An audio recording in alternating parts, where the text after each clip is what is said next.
Imagine the one place you're supposed to be safest, your own home. Now imagine the greatest threat to your safety is a set of deeply respected traditions enforced within those very walls. In India, where marital rape remains an illegal blind spot, this is a daily reality for millions. The 2026 Geo Hotstar series, Chiraiya, tackles this tension head-on. It places us in Lucknow, inside the home of a wealthy, seemingly progressive family, where everything looks perfectly normal on the surface. Here we meet Kamlesh, played by Divya Dutta. She is the ideal daughter-in-law. She runs the household, cares for the elders, and finds comfort in her strict adherence to patriarchal rules. Generations of this kind of conditioning do something insidious. They train women to build and guard the very cages that hold them captive. The household routine is disrupted when Kamlesh's son, Arun, marries Pooja, a modern, educated woman who expects an equal partnership. Then comes the wedding night. The series refuses to rely on graphic depictions to communicate the violence. We experience the horror through the devastating silence that follows, and the hidden pain in Pooja's eyes the next morning. The family's reaction is swift and suffocating. Rather than address Pooja's visible trauma, the elders invoke Izzat, family honor, demanding total silence to maintain their social standing. The core conflict pits one woman's right to her own body against a family's ruthless instinct to protect its reputation. Society has long excused this violence under the archaic concept of a husband's right, treating marriage as a transaction.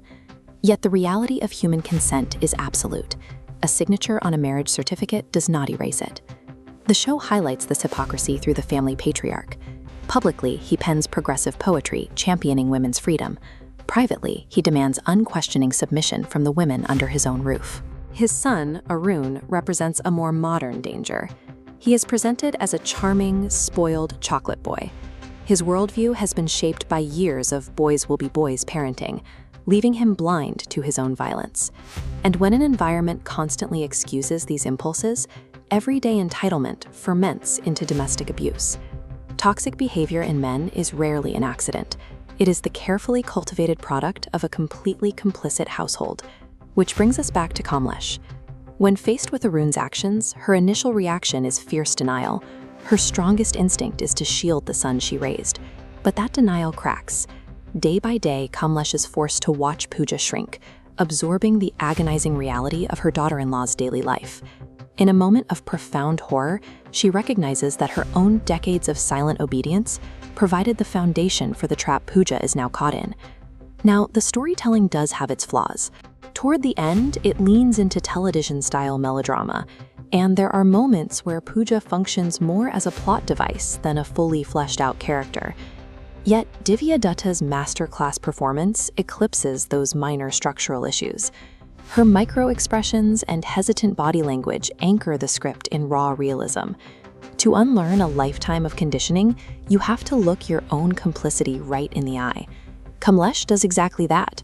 Her passive guilt eventually morphs into calculated action. Kamlesh decides she can no longer play the role of the silent matriarch. The title Chiraiya translates to little bird. Watching another bird bloody itself against the iron bars forces a final, painful clarity. The space she called a home has always been a cage.